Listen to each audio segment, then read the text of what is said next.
Salut le peuple congolais, bonjour, nous sommes au 16 janvier 2020 et nous sommes ici à Toronto, au Canada. Bon, je crois que tout un chacun de vous ont vu nos publications depuis ce matin.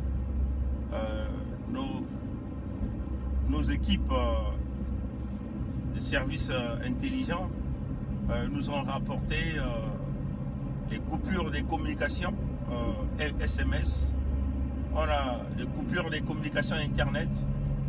Donc le réseau WhatsApp, Facebook Messenger, même les mobiles Zero Money, tout ça c'est coupé au Congo. Ça passe pas. Eh oui, et ça c'est depuis cette nuit. Bon, je crois que nombreux parmi vous ont essayé. Nous avons fait la publication. Après avoir... nous avons tenté, on a reçu la confirmation et nous avons fait la publication il n'y a même pas 10 minutes qu'on a fait cette publication.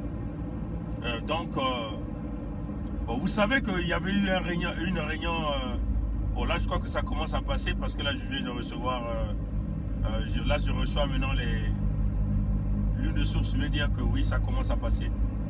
Bon voilà, donc ça a été réglé. Mais ce que vous devez savoir, hein, chers amis, il y a eu une réunion pour le régime du dictateur Sassou a fait une réunion avec soi-disant ses experts en communication, avec son ministre pasteur qui foutait du bruit sur la place de Paris, et Sassou l'a pêché comme un poisson, l'a ramené chez lui là-bas. Il a nommé ministre des communications. On appelle ici du Bombo. Bon, avec les experts de l'oyocratie. Ils ont donc organisé une réunion pour soi-disant contrer les médias sociaux. Donc ils veulent mener, on peut dire, une lutte avec nous quoi, sur les médias sociaux. Parce que vous vous souvenez de ce discours de Sassou qu'il est venu accuser les médias sociaux, qui le traitent de dictateur, et nous confirmons que c'était dictateur 5 étoiles. Voilà, quand tu coupes par exemple le réseau WhatsApp pendant une partie de la journée, ça c'est de la dictature, sans pourtant informer le peuple congolais, parce que les gens là payent leur crédit. Donc s'il y a des interruptions de réseau, on informe le peuple congolais. C'est comme ça que ça se passe. On envoie des communiqués pour dire nous avons des problèmes techniques et tout. Mais si tu n'informes rien, tu coupes comme ça, alors que des gens ont dépensé leur argent, c'est la dictature, ce que nous avons dit. Voilà, donc apparemment ils ont organisé cette réunion-là avec leurs experts, mais ils se disent que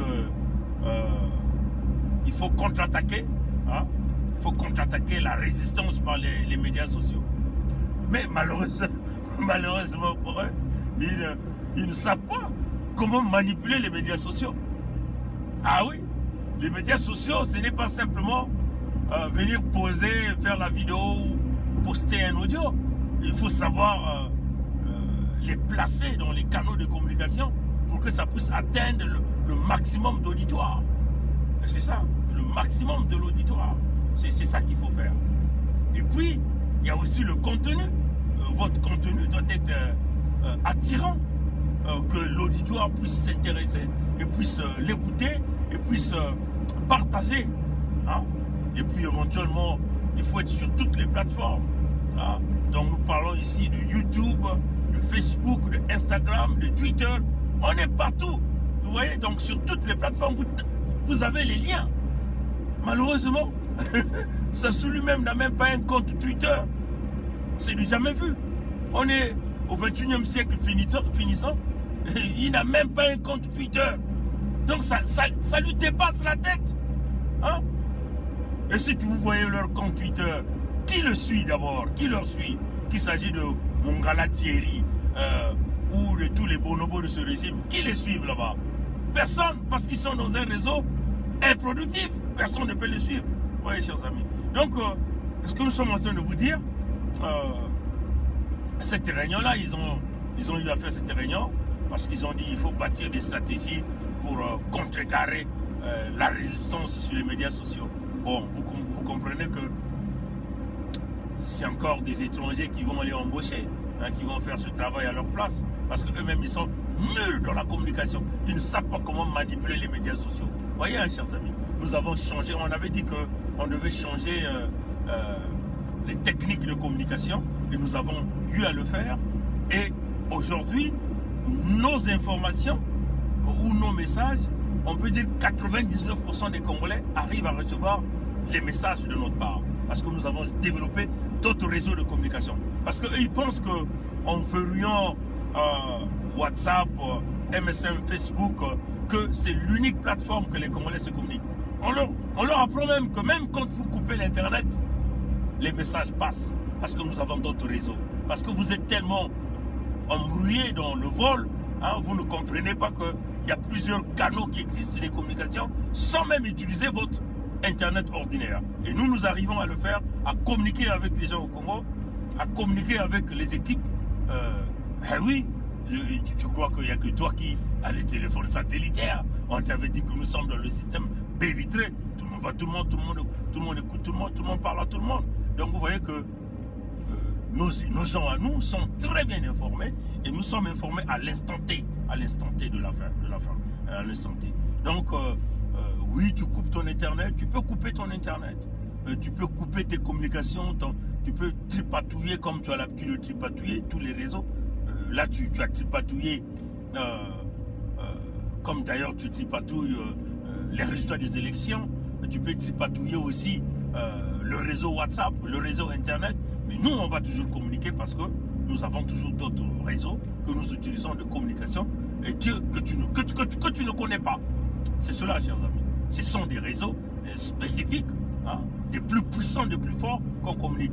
Et c'est par ces réseaux-là que nous arrivons à intercepter toutes les communications de Sassou Nguesso. C'est cela qu'il a vu. On lui avait dit, tu ne pourras pas te cacher.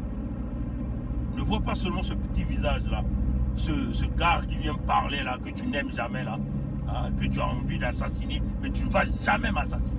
Jamais. Tu ne pourras pas. Ah oui, c'est ça. Mais c'est nous qui allons, on va t'avoir cette année-là. 2020, c'est l'année décisive. Voilà, donc on le dit, peuple congolais, on demeure vigilant. Bon, cette réunion, oui, ils ont fait leur réunion, ils vont contrer la résistance sur les médias sociaux. Pff, ils sont nuls. Hein? Ils sont nuls surtout. Donc, ils ne peuvent même pas arriver au niveau de nos communications. Aujourd'hui, le peuple congolais est structuré. Nos jeunes dans les quartiers au Congo, dans les villes au Congo sont structurés. Ils savent les points de chute de l'information. Dès que nous émettons une information, les jeunes savent là où ils vont aller les récupérer pour les distribuer aux plus vieux. C'est clair. Donc aujourd'hui, le peuple congolais est préparé. Le peuple est préparé au changement. L'après Sassou est garanti par le développement du Congo parce que tout est tracé, hein, chers amis. Dès que Sassou tombe, la machine de développement s'enclenche automatiquement. Oui, tout est huilé, tout est engrainé, les stratégies sont bâties et les stratégies fonctionnent déjà. C'est clair. C'est clair. La chute de Sassou, ça va se faire cette année et donc nous demandons au peuple congolais d'accompagner ce processus-là. Que les gens ne puissent pas avoir peur. Oui, si tu es aussi de la famille de Sassou, tu ne dois pas avoir peur si tu n'as rien fait. C'est clair. Hein? Notre objectif ici, ce n'est pas... Nous ne sommes pas des criminels comme Sassou qui tue. Hein? Nous ne sommes pas des criminels comme lui qui emprisonne, comme lui qui empoisonne les Congolais. Nous ne sommes pas des anciens. Parce que nous avons un cœur bien là. Hein? Un cœur bien. De bonté. Hein? Un cœur qui pense aux autres. Un cœur qui pense à la nation. Et nous voulons donc donner cette valeur patriotique à notre nation. Parce que c'est ça qui est très important. Parce qu'il faut comprendre, il ne s'agit pas ici de, quand on parle du patriotisme, ça veut seulement dire que vous chassez les intérêts étrangers. Non, chers amis. On ne peut pas se développer seul. C'est ce que vous devez comprendre. Il faut avoir un langage évolué. Hein? Mais il n'est pas question ici de brader notre nation et que le Congolais soit délaissé comme ce que Sassou est en train de faire. Hein? Sassou, premièrement, il a bradé le Congo. Deuxièmement, il a tout volé l'argent du Congo. Or, un patriote, c'est celui qui pense à sa nation, qui investit dans son pays, qui pense à ses citoyens. Vous voyez, chers amis, vous voyez un peu le patriotisme américain? Les Américains sont fiers de dire qu'ils sont Américains. Vous voyez, chers amis. Et dans plusieurs pays d'Afrique aussi, il y a des gens qui sont fiers de le dire. Les Canadiens sont fiers de le dire qu'ils sont Canadiens. Parce que c'est ça qui fait la valeur de la nation. On vous respecte par rapport à ce que vous donnez dans votre pays. Et c'est ce que nous voulons emmener au peuple congolais. Le côté patriotique ne signifie pas qu'allez, vous chassez les partenaires du business, sinon vous n'allez pas évoluer. Dans le partenariat de business, vous avez besoin de l'expertise des uns et des autres. Mais l'intérêt congolais vient d'abord. C'est ce que nous sommes en train de dire. L'intérêt du Congo vient d'abord. Donc, c'est cela que nous allons ramener. Nous allons donner le goût aux Congolais à aimer son pays. Parce que nous allons bâtir le Congo. Nous allons construire le Congo. Nous allons emmener ce que les Congolais n'ont jamais vu. L'Internet, là, ça serait partout. Ce n'est plus un luxe, l'Internet. Ce n'est plus un luxe. Aujourd'hui, ici, partout tu vas, tu as l'Internet, tu as le Wi-Fi gratuit partout. Tu vas dans les malls, ce que nous appelons les supermarchés. Tu vas dans les terrains de sport. Tout ça, c'est gratuit. Tu vas dans les gymnases, tout ça, c'est gratuit. Vous voyez? Alors, nous avons la richesse. Vous voyez, chers amis, peut-être que vous ne comprenez pas encore la valeur et la grandeur de notre nation. Deux pays qui sont très riches au monde, mais qui sont les pays les plus pauvres. La République démocratique du Congo, c'est le pays le plus riche du monde. Comprenez ça, ce que je suis en train de vous dire. Par extension, nous sommes dans la même zone. Les matières premières que vous retrouvez en République démocratique du Congo, nous les retrouvons chez nous. Aujourd'hui, l'industrie aérospatiale, l'industrie militaire, l'industrie, toute la technologie de pointe, ce que nous appelons l'intelligence artificielle, tout l'intelligence artificielle ne peut pas se passer sans pourtant qu'il y ait ces matériaux rares qui se retrouvent chez nous. Voilà pourquoi il y a des guerres chez nous. Parce qu'il y a des groupes d'intérêt égoïstes qui veulent massacrer les citoyens pour aller chercher les matières premières-là. Maintenant, il s'agit ici de regarder avec le patriote. Les véritables patriotes vont se dire, ils vont appeler ces gens-là, un grand sommet on va organiser, on va dire, bon, on va donc arrêter ces massacres-là, ça ne sert à rien, c'est les pauvres populations, on s'entend. Vous construisez une école ici, vous avez tant de pourcentage, vous construisez un hôpital ici, vous avez tant, et ça va diminuer les guerres inutiles. Mais il faut que ce soit des patriotes, ceux-là qui ne sont pas avares, qui ne pensent pas simplement à voler l'argent de l'État. Vous voyez, chers amis. Parce que les guerres, c'est quoi? Les guerres sont, on dit, violentes, avec des gens égoïstes qui cherchent à voler les matières premières, à acheter des armes, à manipuler les populations et continuer à faire tourner les gens en esclavagisme en créant des partenariats. Deux pays, le pays le plus riche du monde, ce n'est ni les États-Unis, ni la Chine, ni le Canada, c'est la République démocratique du Congo. Par toutes les matières premières, aujourd'hui, si la République démocratique du Congo rentre dans son état de conscience normal, et si la République démocratique du Congo bloque qu'aucune matière première ne sortirait de là, tout le monde viendra s'agenouiller parce que le monde en a besoin. Oui, tu sois la plus belle femme du monde, tu sois le plus riche, tu as besoin du diamant. Le diamant là vient là. On peut aussi voir les autres pays d'Afrique, par exemple le Botswana, le Libéria et ainsi de suite, en ce qui concerne le diamant. Mais les matériaux rares, qui fait partie de l'intelligence artificielle, tu ne pourras jamais faire de l'industrie militarisée si tu n'as pas les matériaux qui se retrouvent chez nous. Ça, c'est une vérité. Et les mêmes matériaux, nous les avons au Congo-Brazzaville. Mais il y a un seul homme qui est en train de le faire. Regardez ce qu'il venait de faire avec le département du pôle. Il a massacré toutes les populations parce qu'il a voulu aller chercher le coltan. Mais ça ne se passe pas comme ça. Il faut trouver des mécanismes. On n'est pas obligé de jouer à l'animal pour faire... Nous sommes dans un univers où il y a des lois et des règles. L'humain doit être considéré. Si tu veux déplacer les populations, exproprier les populations, il y a des mécanismes qui existent pour le faire. Tu n'es pas obligé de tuer les humains pour le faire. Tu n'es pas obligé de jouer aux radins, aux criminels, aux dictateurs, aux corrompus pour le faire. Les populations, il s'agit ici d'expliquer à tes populations, voilà ce que nous avons comme richesse dans notre secteur, mais nous allons vous déplacer, vous préparer les conditions nécessaires pour reloger les populations. C'est comme ça que ça se passe. Et vous allez donc faire votre activité tout en prenant en considération les populations parce que il faut simplement leur garantir ce que nous appelons des chaires. Dire écoutez, nous allons exploiter, mais nous allons prélever quelques pourcentages pour le développement de ce département. C'est ce qui a manqué aujourd'hui au Congo avec le pétrole. Le département du Kwilu, qui est aujourd'hui dans un état compliqué, de destruction avancée, parce que les dignitaires de ce département ne visent que leurs intérêts personnels. On ne voit pas l'intérêt général du département. C'est ça que nous sommes en train de dire tous les jours. Mais nous ne sommes pas obligés toutefois de jouer ce genre de pratique. Mais pour le cas Sassou, ils ont tout pris, mais ils ont préféré construire chez eux Oyo avec des fonds qui reviennent du Kwilu. Et ça, c'est inacceptable. Oui, chers amis. Vous voyez, les déséquilibres sociaux, c'est ça qui crée des conflits. Donc, voilà pourquoi nous sommes en train de dire au Congo, il faut aimer le Congo. Aimer le Congo signifie que vous devez construire le Congo. Ce n'est pas une façon que vous dites que vous volez l'argent du Congo, vous allez les casser dans les paradis fiscaux. Mais tout l'argent que vous irez casser dans les paradis fiscaux, jamais vous allez les récupérer, chers amis. C'est cela qui est la vérité. Quel est le dictateur africain qui a pillé son pays, qui est allé casser l'argent chez les Occidentaux et qui a pu récupérer cet argent? Donnez-nous un exemple. On va vous donner quelques exemples. Prenons le cas de Mobutu. Mais Mobutu est mort pauvre, enterré dans un cimetière ordinaire au Maroc.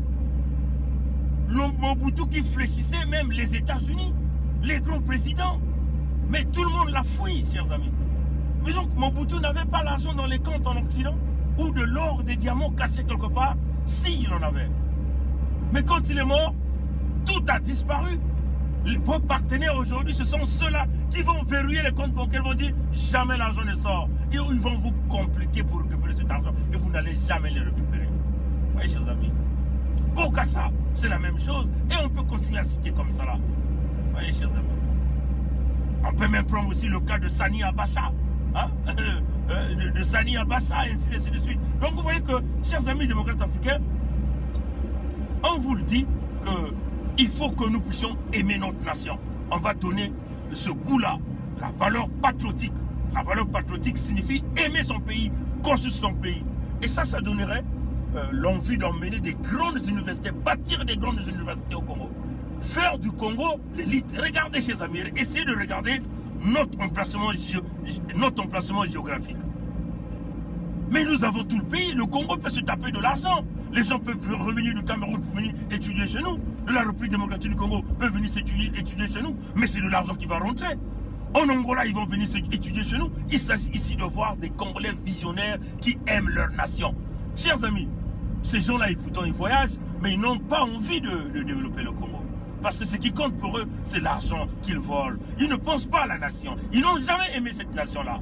Voilà pourquoi il nous faut des patriotes, des gens dynamiques, des gens qui ont une vision, des gens qui ont l'amour de la patrie. C'est ça l'amour de la patrie. Voilà pourquoi vous voyez, aux États-Unis, si tu voles l'argent de l'État, ou en Chine, quand tu voles l'argent de l'État, on va t'assassiner en Chine. C'est comme ça. Ah oui, en Chine, on met les fonctionnaires au poteau. Tu voles l'argent de l'État, on te met au poteau. Parce qu'ils sont très stricts. La peine de mort en Chine, on ne s'amuse pas. Ça tarde pas. On te met au poteau, on te fusille, tu es parti. On ne s'amuse pas avec l'État. Oui, chers amis. Donc, nous allons ramener ça au Congo. Mais il va falloir que nous travaillons ensemble, chers amis. Parce que nous avons du potentiel. On a les ressources nécessaires. On a les ressources humaines nécessaires. On a de la main-d'œuvre nécessaire. Tous les jeunes Congolais cherchent une petite vie. Les jeunes Congolais veulent quoi? Une petite voiture, une petite famille. Il a son internet. Tu lui construis des grands centres de distraction. Mais il ne va même pas s'occuper de la politique. Parce qu'il a son boulot, il gagne peut-être 600 000 francs CFA par mois. Il a sa femme aussi qui travaille peut-être infirmière quelque part. Les enfants sont dans une école. Mais on peut faire de ce pays, nous ne sommes que 4 millions, chers amis. 4 millions. Mais Sassou a eu tout l'argent du Congo pour faire de ce pays-là l'élite.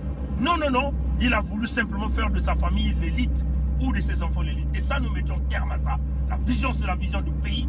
Le côté patriotique, c'est ça que nous allons enseigner aux Congolais. Et c'est comme ça que nous allons réussir ensemble. Voilà pourquoi nous sommes en train de dire, peuple congolais, nous devons toujours avoir l'espoir. Il ne faut jamais se décourager, mais il faut la détermination. il faut que nous allons vite pour mettre terme à cette gangrène. Sinon, au fur et à mesure que nous retardons, le pays se brise, se brise. Sassou ne doit plus mettre 3 mois là. Il va falloir que nous le faisons ensemble. Voilà pourquoi nous vous demandons avaler vos peurs. Quand vous avalez la peur, c'est comme si c'est une sorcellerie que tu as avalé. Ça est là dans le ventre. Ça ne sort pas. Il y a que Moutindu, Geme Kumina Makundu, Geme Tula Nakati Kivumu, Geme Kubisa Kivumu, Kivumu Kumana Kokoto, Geme Kuma Ngolo, ni Moutindu ina. To foto liama kindo kiwana, to tiango nakata libumu. Soki to ti bomo na biso nakata libumu. To telemi, to bombe mabumu. To ko réussir, to ko bengisa. Mkadia Mpemba, Mutantu, Mukuyu, Sassou Nguesso. Merci d'avoir suivi le direct et prière de la partager. La lutte continue. Ingeta, on a besoin des patriotes. On le dit bien, des patriotes. Dans le patriotisme, il n'y a pas d'ethnie, il n'y a pas de région. Mais on voit le Congo dans son ensemble. On construit à Oyo, on doit construire Pointe-Noire. On doit construire Bundi, on doit construire Kinkala, on doit construire au Bakwilou là-bas, vous voyez. Donc c'est cela, nous ne sommes que 4 millions, chers amis, 4 millions. Avec les ressources que nous avons, les Congolais devaient recevoir de l'aide sociale. Les chômeurs là devaient bénéficier, là, les familles les moins nantis devaient bénéficier de l'assistance sociale. Comme un peu au temps du passé, où on nous emmenait de l'huile, du poisson salé, on nous emmenait... on se servait de nous. Le recensement se faisait d'une manière automatique. Les assistances sociales passaient dans les familles. Les familles qui étaient un peu dans la difficulté, on donnait parfois du maté. Là, on assistait, on donnait du lait. Mais tout ça, c'est des gens comme le président Massamba Deba qui ont travaillé fort pour laisser ce genre de choses. Mais Sassou est venu rembler tout. Et il porte une haine terrible pour le président Massamba Deba, le monstre de l'industrialisation. C'est sur ce... Nous allons bâtir notre fondation sur ça. Le président Alphonse Massamba Deba. Voilà pourquoi nous, Sassou doit nous restituer le corps de ce monsieur. Nous allons redonner de la valeur à ce type. Il nous a seulement mis dans la tête Marien Ngouabi. Il a complètement mis Massamba Deba dans les oubliettes. Ça, c'est quel genre de haine? Le monstre de l'industrialisation au Congo, tu vas l'oublier. Celui-là qui a donné le sourire à tous les parents, le sourire à tous les enfants. Tu vas oublier celui-là? Non. Nous allons rebâtir. Comme un peu ce qu'il est en train de faire là.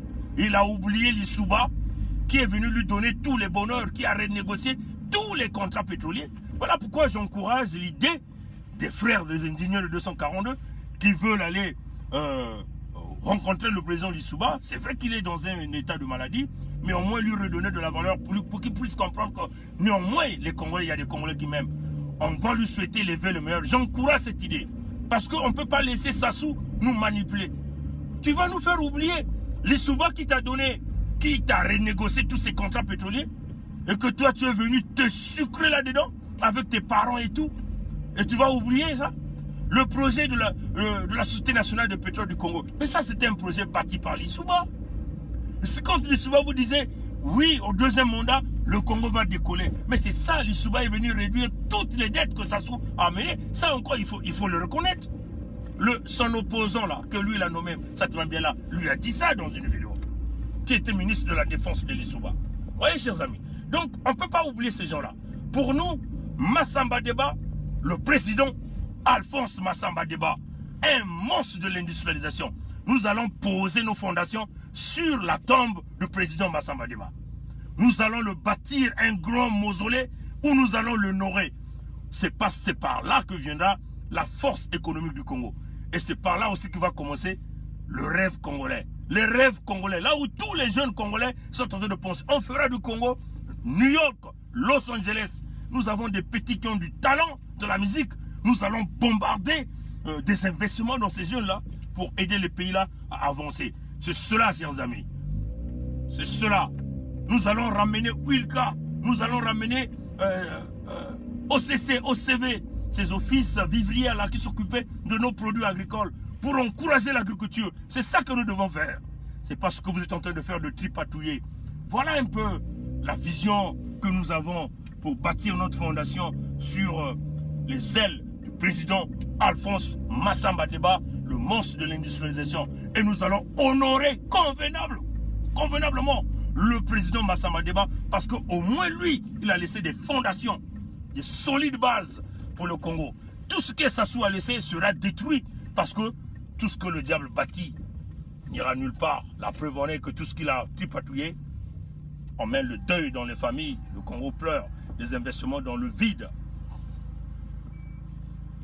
Voilà. Voilà, donc on le dit, peuple congolais, cette année, 20 sur 20, vous allez remarquer que cette année, c'est une année spéciale. Une année spéciale. Et c'est une année miracle. Une année de puissance. Une année où nous verrons des signes du temps apparaître. Donc au peuple congolais, cette année-là, on est déterminé pour faire chuter ce type-là par tous les moyens. Les partenaires n'auront pas de choix, c'est de se shifter du côté du peuple.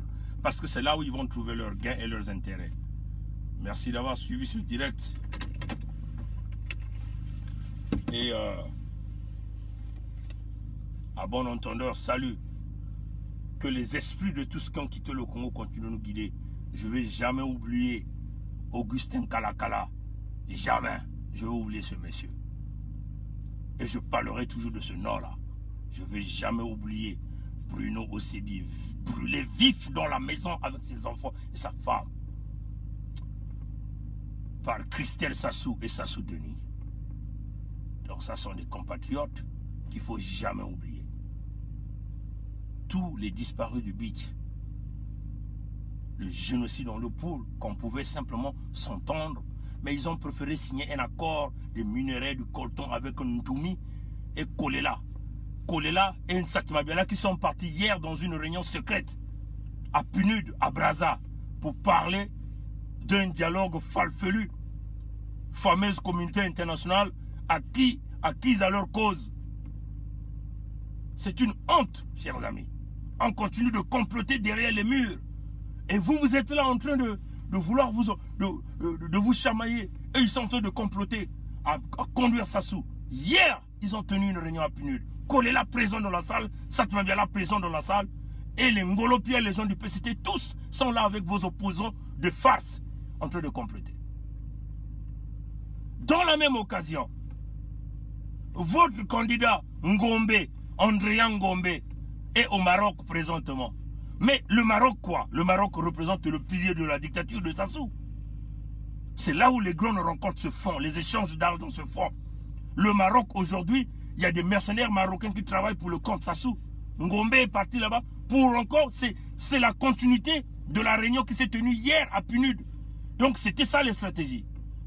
Et donc, quand on vous parlait de Ngombe, qu'ils étaient en train d'entretenir la dictature, ils veulent accompagner la dictature, les gens étaient venus nous insulter.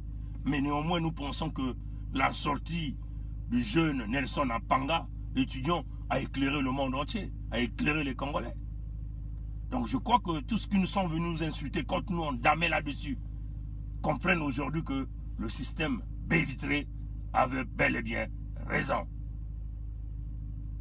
On peut se tromper, mais la probabilité de se tromper chez nous, c'est quasiment nul, hein, sur les affaires du Congo. Parce qu'on est précis. On est comme des snipers, des tireurs d'élite. On est là. Comprenez ça. Ngombe, Andrea, est présentement au Maroc. Le Maroc, le fief de Sassou, le fief de la dictature. Mais il est logé où au Maroc? Allez-y deviner. Ce sont des stratégies qui sont en train de bâtir. Donc comment Ngombe va se retrouver au Maroc auprès de l'ami de Sassou? C'est pourquoi faire?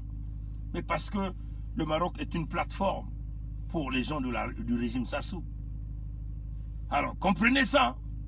Nous ne sommes que des lanceurs d'alerte. Comment nous on a su que Ngombe est au Maroc? Qui nous a dit ça? Nous sommes dans le système du Bévitré. Le système Bévitré, tout le monde voit tout le monde. Tout le monde écoute tout le monde. Tout le monde parle à tout le monde. Dites aux Atalakou de venir démentir ce que nous avons dit.